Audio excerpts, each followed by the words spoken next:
ийгиликке жетиш үчүн биз 5 нерсебизди пайгамбар алейхиссаламга окшотушубуз керек.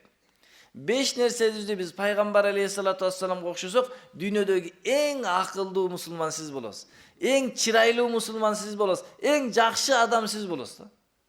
Адамдар түрдүү аныктама бере берет. Мындай кылсаң жакшы адам болосуң, ийгиликке жетиш үчүн мындай кылыш керек. Бардыгы жөн эле сөз.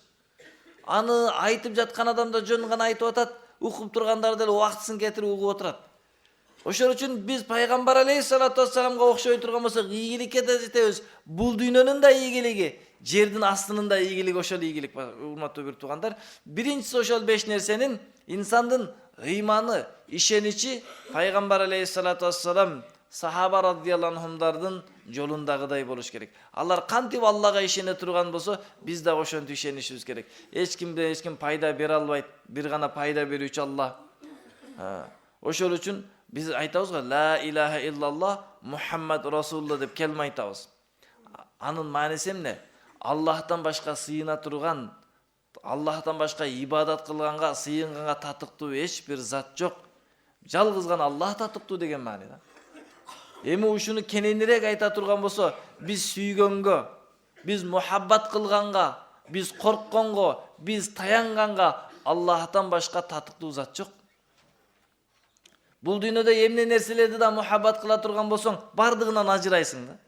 Баарын таштап кетесиң. Балаңды мухаббат кылсаң, бир күн өлүм ажыратат.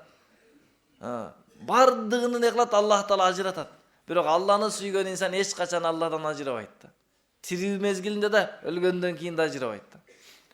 Бул дүйнөдө Алладан корккон инсан дүйнөдө эч бир нерседен коркпойт экен да. Ал эми Аллах тааладан коркпогон инсан дүйнөдөгү ар бир нерседен коркуп жашайт экен да.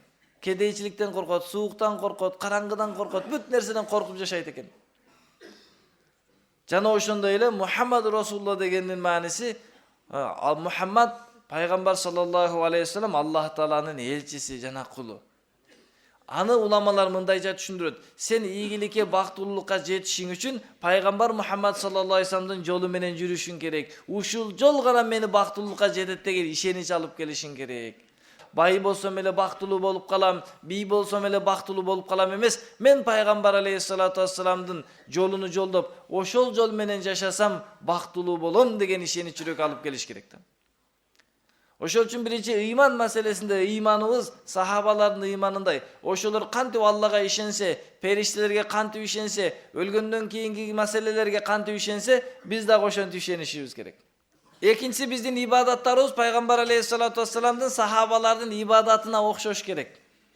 Алар кандай сыйынса Аллах таалага, биз да ошондой сыйыныш керек. Сахаба радияллаху анхумдар 5 маал намаз окуйт эле, тахажжудда окуйт эле, ишрок деген намазы бар эле, шамдан кийин намаз окуйт эле, нафил намаздары бар эле, тахажжуд намаздары бар эле. Биз да ошондой ибадат кылалы. Орозо тутат эле Рамазан айында. Рамазан айынан кийин башка убактарда орозо тутат эле. Ошентип сахабалардын ибадатында ибадат кылабыз. Үчүнчүсү сахабалардын пайгамбар алейхиссаламдын ахлагындай ахлак кулк мүнөз менен жашайбыз. Аллах таала баарыбызга түрдүү ахлак кулк мүнөз берген, бирок бизден талап кылат, бириңерге мамиле кылганда жакшы кулк мүнөз менен мамиле кыла депчи. Бизге берген түрдүү кулк мүнөздү бирок талап кылат пайгамбар алейхиссаламдын кулк мүнөзүнө. Ошондуктан пайгамбар алейхиссалам бири-бирине кандай кулк мүнөз менен адеп ахлак мамиле кылса, биз да ошондой мамиле кылыш керек, сахаба радияллаху анхумдар окшоп. Ал эми биздин туугандар менен болгон мамилебиз дагы пайгамбар алейхиссалату вассалам, сахаба радияллаху анхумдар туугандар менен кандай мамиле кылган, ошондой мамиледе бололу. Ал эми бешинчиси, эл менен пайгамбар алейхиссалам, сахабалар кандай мамиле кылган, соода сатыктарында, жумуштарында биз ошондой мамиле кылышыбыз керек. Ниет кылабыз иншалла. Эң биздин кыла турган иштерибиздин бирөөсү өткөн жашообуздагы күнөөлөрүбүзгө тооба кылып алалык. Себеби пайгамбар алейхиссалату вассаламдан Айшенебиз сураган, о Аллахтын элчиси, кадыр кечеси болуп калса, мен кадыр кечесини билип калсам, Алладан эмне дуа кылып тилек кылайын десе, айткының, о Алла, сен кечиримдүү затсың, берешен затсың, кечиргенди жакшы көрөсүң, менин күнөөмдү кечирип койчу деп суранган деген да.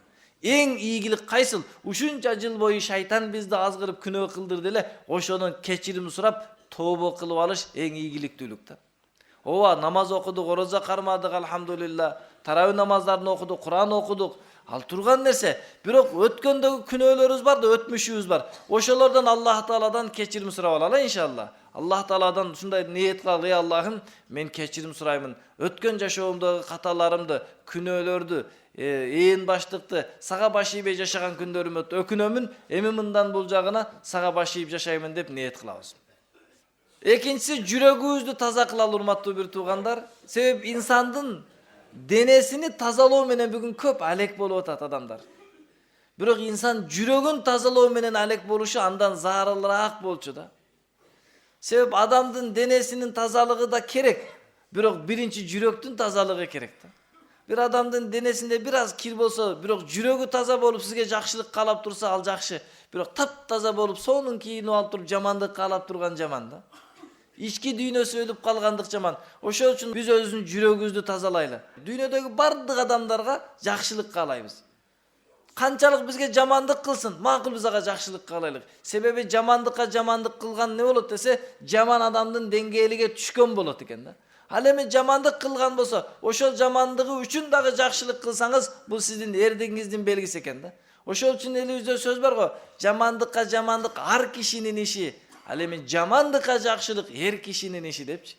Бизге канчалык жамандык кылса, биз ага жакшылык кылалык. Ушуну мурдатан ата бабаларыбыз бир сөз менен айтып койгон го. Атаңды өлтүргөнгө энеңди бергин депчи. Сага ушунчалык жаман кылып атса, сен ошончолук жакшылык кыл деген сөз. Сага дүйнөдөгү эң чоң жамандыкты кылса, сен ага эң чоң жакшылыкты кылгын деген сөз. Мына ушул жашоодо биз ушинтип жашайлык. Бизге кимдер канчалык жамандык кылган болсо, биз туурабызда жаман сөздөрдү кылса, канчалык зулум кылса, малыбызга, аброюбузга, кадыр баркыбызга, ошолордон жүрөгүбүздү тазалап кечирип коелу иншалла. Кечирим сураган жакшы иш кечирип коюңуз деп, бирок кечириш оор да. Сага зулум кылган, сага туура эмес мамиле кылса, сени сыйлабаса, сени кадырлабаса, ошону кечирүү бул оор. Бирок негизги бизден талап кылынган кечирим суроо эмес, кечирип жашоо да. Ошол үчүн жүрөгүбүздү таза кылалык, башкаларга кек сактагандан, дүйнөнүн сүйүүсүнөн, жаман нерселерден жүрөгүбүздү тазалап алалык.